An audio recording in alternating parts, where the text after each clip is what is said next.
আসসালামু আলাইকুম, সবাইকে স্বাগতম। প্রিয় শিক্ষার্থী বন্ধুরা, আজকে আমি এই যে এইচএসসি আইসিটি বিষয়ের সংখ্যা পদ্ধতির উপর ভিত্তি করে তৃতীয় অধ্যায়ের উপর ভিত্তি করে ঢাকা বোর্ড 2017 সালে যে সৃজনশীল প্রশ্নটি এসেছিল ওই প্রশ্নটির সঠিক সমাধানের চেষ্টা করব। তো সমাধানের জন্য তোমাদের সাথে আছি আমি মোহাম্মদ সিরাজুল ইসলাম, বরিশাল সরকারি model school and college, Barishal. চলো শুরু করা যাক। প্রথমে আমার প্রশ্নটা দেখে নেব, প্রশ্নে কি বলা ছিল। এই যে প্রশ্নে কি বলা ছিল লক্ষ্য করি। এখানে একটি উদ্দীপক ছিল, উদ্দীপকের আলোকে গ এবং ঘ নং প্রশ্নের উত্তর দিতে হয়। তো আমরা যখন গ এবং ঘ নং পড়বো তখন উত্তর দিব, তখন উদ্দীপক পড়ব। আপাতত ক এবং খ এই দুটো প্রশ্নের উত্তর কিন্তু উদ্দীপক ছাড়াই দেওয়া যায়। তো ক নাম্বারে বলেছে সংখ্যা পদ্ধতির বেজ কি। তো এইভাবে সংখ্যা পদ্ধতির বেজ লিখতে পারি। এই যে লক্ষ্য করি, সময় সেভ করার জন্য আমি আগে থেকে একটু লিখে রেখেছি। কোনো সংখ্যা পদ্ধতির বেজ বা ভিত্তি হচ্ছে ওই সংখ্যা পদ্ধতির মোট চিহ্নের সংখ্যা। যেমন অক্টাল সংখ্যা পদ্ধতিতে এই 8টি মৌলিক প্রতীক ব্যবহার হয়, সেজন্য অক্টাল সংখ্যা পদ্ধতির বেজ হচ্ছে 8।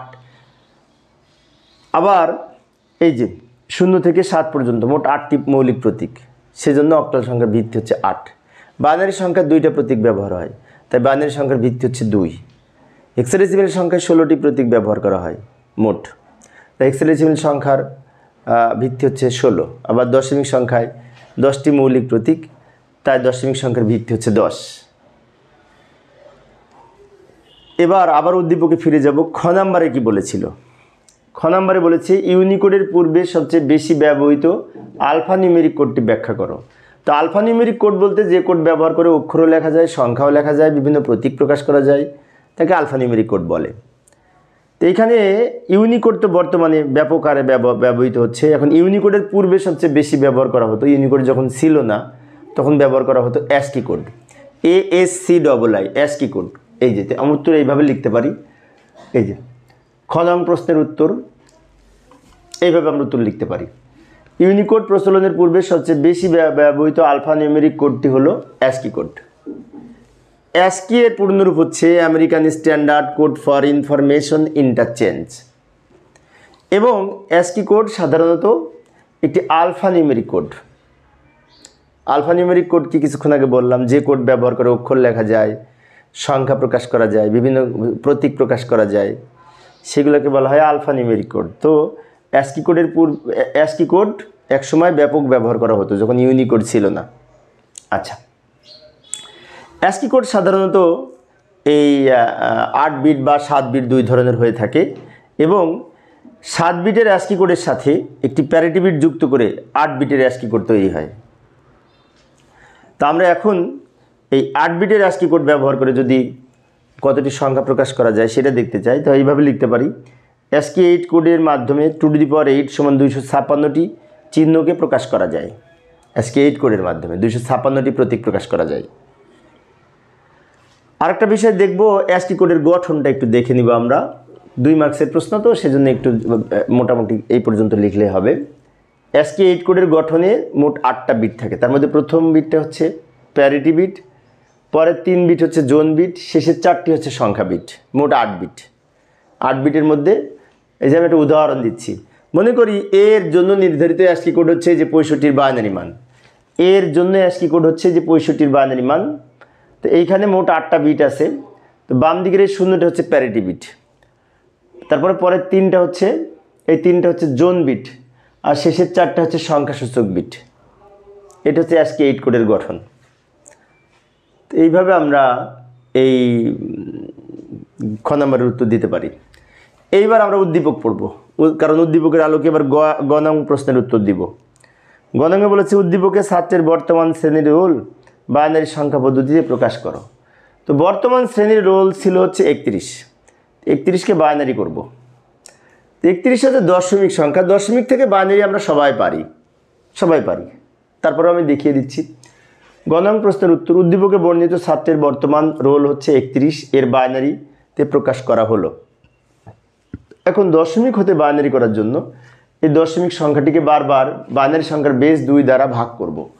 যেমন 31 লিখব, 31কে বাইনারি সংখ্যার বেস 2 দ্বারা ভাগ করলে ভাগফল হবে 15, ভাগ শেষ হবে 1। আবার 15কে যদি 2 দ্বারা ভাগ করি তাহলে 7 × 2 = 14, ভাগফল হবে 7। এখানেও 1 ভাগ শেষ থেকে যাবে। 7কে যদি 2 দ্বারা ভাগ করি 3 দুগুণে 6 ভাগফল 3 এবং এখানেও ভাগ শেষ 1 থেকে যাবে। আবার 3কে যদি 2 দ্বারা ভাগ করি ভাগফল 1 ভাগ শেষ 1। এখানে একটি বিষয় বলে রাখি, 3কে 2 দ্বারা ভাগ করতে যে অনেক শিক্ষার্থী কিন্তু মিস্টেক করে, ভুল করে, তাই একটু খেয়াল করব। 3কে 2 দ্বারা ভাগ করলে ভাগফল হবে 1 এবং ভাগ শেষ থাকবে 1।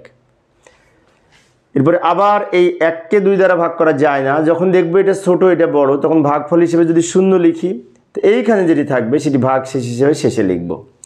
এবারে ভাগ শেষ যেগুলি পেয়েছি সবগুলি 1, তাই না?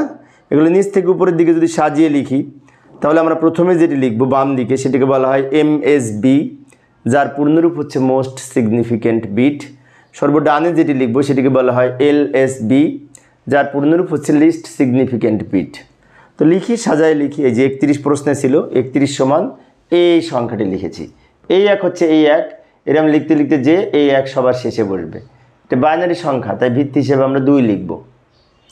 এইভাবে এই দশমিক সংখ্যা হতে বাইনারিতে রূপান্তর করতে পারি। এই ছিল গ নাম্বারের উত্তর, তাই না? এবার আমরা ঘ নাম্বারে যাব। ঘ নাম্বারে কি বলেছে? ঘ নাম্বারে কি বলেছে লক্ষ্য করি। উদ্দীপকের ছাত্রের 2 শ্রেণীর রোলের পার্থক্য শুধুমাত্র যোগের মাধ্যমে ফলাফল বিশ্লেষণ করো বা মূল্যায়ন করো। তো আমাদের এই 31 আর 15 দুইটার পার্থক্য নির্ণয় করতে হবে যোগের মাধ্যমে। তো যোগের মাধ্যমে পার্থক্য নির্ণয় করা যায়, এক্ষেত্রে 2 এর পরিপূরক পদ্ধতি ব্যবহার করতে হবে আমাদের। যাই সমাধান করার চেষ্টা করি। এই যে এইভাবে উত্তর লিখতে পারি, উত্তর ঘ, তাই না? উদ্দীপকে বর্ণিত ছাত্রের 2 শ্রেণীর রোলের পার্থক্য শুধুমাত্র যোগের মাধ্যমে নির্ণয় করতে হবে। এই ক্ষেত্রে এই 31 এবং 15, বর্তমান রোল 31, আগে ছিল 15, তো দুইটার পার্থক্য যদি নির্ণয় করতে হয় তাহলে আমরা 31 থেকে 15 বিয়োগ করব। এই ক্ষেত্রে 15 সংখ্যাটি মাইনাস হবে, যেহেতু -15 হবে আর -15 বাইনারি মান বের করতে হলে 2 এর পরিপূরক করতে হবে। সেজন্য আমরা এখানে লিখলাম, এখানে ছোট সংখ্যা, দুইটার মধ্যে ছোট সংখ্যা যেটা সেটাকে 2 এর পরিপূরক করতে হবে, কারণ ছোট সংখ্যাটা মাইনাস হয়ে যায় বড়টা থেকে ছোটটা বিয়োগ করলে। সেজন্য 15কে 2 এর পরিপূরক করব। এখন 2 এর পরিপূরক করতে হলে 15কে বাইনারিতে রূপান্তর করব, তারপরে সেখান থেকে 2 এর পরিপূরক করব, তাই না? 2 এর পরিপূরক আমরা করতে পারি। তারপরে আমি সমাধান করে দিচ্ছি, লক্ষ্য করি। এই যে প্রথমে 15 এর 2 দিয়ে ভাগ করে বাইনারি মান নির্ণয় করব। 15কে 2 দিয়ে ভাগ করলে ভাগফল 7 ভাগ শেষে 1 হবে। 7কে 2 দ্বারা ভাগ করলে ভাগফল 3 ভাগ শেষ 1 হবে। 3কে 2 দ্বারা ভাগ করলে ভাগফল 1 ভাগ শেষ 1। 1কে 2 দ্বারা ভাগ করা যায় না, তখন এখানে 0 লিখব আর এই 1 ভাগ শেষ হিসেবে শেষে লিখব। এবার এটা নিচ থেকে উপরের দিকে সাজিয়ে লিখলে উত্তর হবে 1 1 1 1, 4টা 1। এটা হচ্ছে 15 বাইনারি মান। এখন এই 15 বাইনারি মানকে 8 বিটে সাজিয়ে 2 এর পরিপূরক মান নির্ণয় করব। তো যাই পরের পেজে যাই। এই যে 15 বাইনারি মানকে আমরা এখন 8 বিট প্রকৃত মানে সাজিয়ে লিখব। আগে 4টা 1, 15 মান যেটি বের করলাম সেটা লিখি, তারপরে বাম দিকে আরও 4টা 0 নিয়ে 8 বিট তৈরি করে নিলাম। এই যে 8 বিট তৈরি করে নিলাম, এটাকে বলা হয় 8 বিট প্রকৃত মান। এবং এই 8 বিট প্রকৃত মানের বাম দিকের যে বিট, এটাকে চিহ্ন বিট বলে। চিহ্ন বিট 0 হলে সংখ্যাটি পজিটিভ সংখ্যা হয়। চিহ্ন বিট যেহেতু 0, তাই এটি +15 বলতে পারি। এখন কি করব, এখান থেকে 1 এর পরিপূরক মান গঠন করব। 1 এর পরিপূরক মানে এটাকে উল্টিয়ে লিখব। যেমন উপরে কি ছিল, উপরে 1 ছিল, 1 এর পরিবর্তে 0, 1 এর পরিবর্তে 0, 1 এর পরিবর্তে 0, 1 এর পরিবর্তে 0, 0 এর পরিবর্তে 1। আবারও বলছি, উপরে 1 থাকলে নিচে 0 হবে আর উপরে 0 থাকলে নিচে 1 হবে। এভাবে উল্টিয়ে লিখে যেটি পাবো সেটাকে বলা হয় 1 এর পরিপূরক মান। এবার এটার সাথে 1 প্লাস করব। 1 প্লাস করে আমরা এইখানে যেটি পাবো সেটাকে বলা হবে 2 এর পরিপূরক মান, এবং এটি -15 মান হবে। কেন মাইনাস হবে আর একটু পরে বলছি, আগে যোগটা করি। এই লাইনের সাথে কিন্তু 1 যোগ করব। 1 আর 0 যোগ করে 1, এই 0 নেমে যাবে, এই 0 নেমে যাবে, এই 0 নেমে যাবে, এই 1 নেমে যাবে, এই 1 নামবে, এই 1 নামবে, এই 1 নামবে। অর্থাৎ এই লাইনটা যেটি পেয়েছিলাম এই লাইনের সাথে 1 যোগ করে কিন্তু এটি পেলাম, এবং এইটা -15 মান হবে 2 এর পরিপূরক করে যেটি পেলাম। কারণ এই সাইন বিট 0 হলে সংখ্যাটি প্লাস হয় আর সাইন বিট 1 হলে সংখ্যাটি মাইনাস হয়। এখানে চিহ্ন বিট যেহেতু 1, তাই সংখ্যাটি মাইনাস হয়েছে। এখন কি করব, এখন এই বাইনারি মানের সাথে আর একটা 31 ছিল না, বড় সংখ্যা 31, ওই 31 এর বাইনারি মান আর এই -15 বাইনারি মান দুইটা একসাথে যোগ করব। যোগ করার জন্য যাই, এই যে লক্ষ্য করি গ হতে প্রাপ্ত 31-এর বাইনারি মানটা আমরা এখানে লিখব। 31-এর বাইনারি মানে যে এটা 5টা 1, বাম দিকে আরও 3টা শূন্য দিয়ে আমরা 8 বিট তৈরি করে নিলাম। অর্থাৎ এই 31-এর বাইনারি মানটা কিন্তু গতে নির্ণয় করেছিলাম, সেজন্য লিখলাম গ হতে প্রাপ্ত। আর 15 -15-র বাইনারি মান কিছুক্ষণ আগে 2-এর পরিপূরক করে বের করেছি, ওইটা লিখব। -15-র বাইনারি মান পরিপূরক করে আমরা এটা পেলাম। এই যে এটা পেয়েছি কিন্তু কিছুক্ষণ আগে তো বের করলাম, একটু দ্রুত লিখলাম সময় সেভ করার জন্য। কিছুক্ষণ আগে আমরা এটা বের করেছি সেই মানটা। এবার আমরা কি করব, যোগ করব। বাইনারি যোগ, 1 আর 1 10, বাইনারিতে 10-এর 0 হাতে থাকে 1, হাতের 1 আর 1 যোগ করে আবার 10, 10-এর 0 হাতে থাকে 1, হাতের 1 আর 1 যোগ করে 10, 10-এর 0 হাতে থাকে 1, হাতের 1 আর 1 যোগ করে 10, 10-এর 0 হাতে থাকে 1, হাতের 1 আর 2 3টা 1, 3টা 1 যোগ করে 11-এর 1 হাতে থাকে 1, হাতের 1 আর 1 যোগ করে 10, 10-এর 0 হাতে থাকে 1, হাতের 1 আর 1 যোগ করে 10, 10-এর 0 হাতে থাকে 1, হাতের 1 আর 1 যোগ করে 10, 10-এর 0 হাতে থাকে 1, সেই 1 বাম দিকে লিখে দিব। এখন এইখানে একটি বিষয়, সেটি হচ্ছে এখানে অবশ্য পার্থক্য, এখানে করব বিয়োগ আর এইখানে করেছি যোগ, সেজন্য বলা হয় যোগের মাধ্যমে পার্থক্য বা যোগের মাধ্যমে বিয়োগফল নির্ণয়। এখন আমরা 8 বিট ধরে অঙ্ক করে এখানে কিন্তু 9 বিট পেয়েছি। এই যে 2 4 6 8 9 বিট। তো 9 বিট হলে এই যে বাম দিকের এইটা এই পর্যন্ত 8 বিট।